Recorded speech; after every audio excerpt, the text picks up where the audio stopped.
I know you probably talked about it a lot, but kind of go back to the injury and how that might be impacting you right now. So kind of what that's like mentally. Yeah, so I injured it last year, early in our season in the spring. Dislocated it, and I just played throughout the year on it. Ended up getting the surgery late in June, so it puts me about 7 months out at this point. But just hard work every day, working with Corey Wood, our trainer, just to, they tightened it up. So at this point, we're trying to get it loose, a little looser, more range of motion, so we can build the strength up.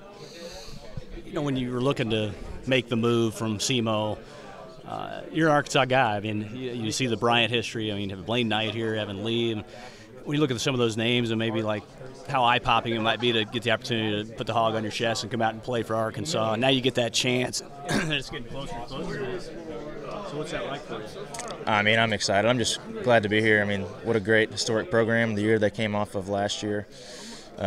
Just to follow those guys from Bryant, both Blaine and Evan got drafted and left this past year, so I'm looking forward to pick up where they left off, and looking forward to another good year with this team. A lot of people are going to wonder, obviously, about up the middle and at short and second, having Casey over there at short and you at second. I mean, a lot to replace there with Jack's now gone and Carson, but how are you guys working together? What's that combination like? I mean, me and Casey have pretty good chemistry there.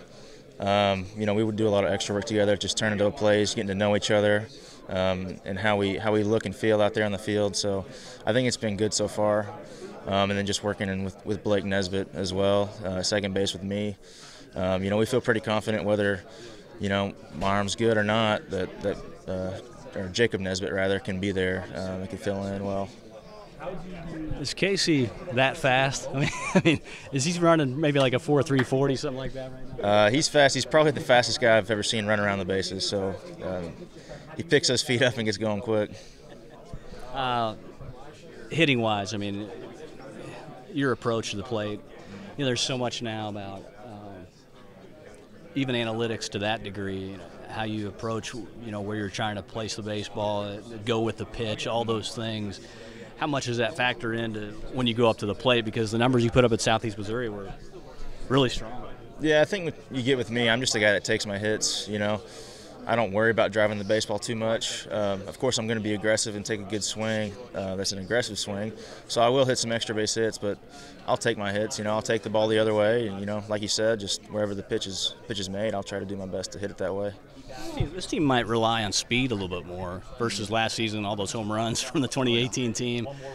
Does that kind of make you chomp at the bit that maybe you guys might make some things happen a little bit more so this year?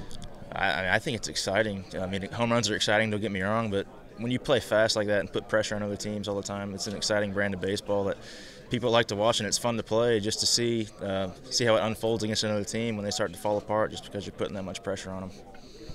Do you pay attention much to the preseason rankings? I mean, obviously people talk about preseason a lot like that, but how does that factor in when you go out knowing that a lot of times the preseason rankings, they're just based off last season? In this case, you guys are still getting a lot of top 20 looks right now in terms of nationwide.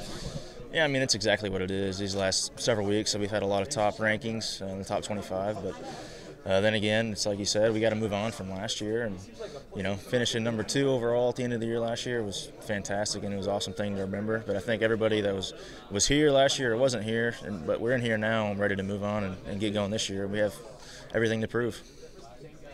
In the limited time you have here, how much have you thought about that? Because people always talk about that, don't take anything for granted, but it's sort of like every practice, every game, how much more you put into each game, make sure you don't take a night off. Yeah, I mean, I guess I've just got a lot of experience in that department just from my 4 years at Southeast Missouri. When you're a mid-major team, every game counts because you usually have to win your tournament to get in to the postseason tournament, and if you have a high RPI, you can't really slip up and make any mistakes because you'll lose real quick, the RPI rankings. But yeah, I mean, we don't take anything for granted. We've got a talented group here, but we know it's not enough to carry us. It's going to take a team that's blue-collar, hardworking to get us back.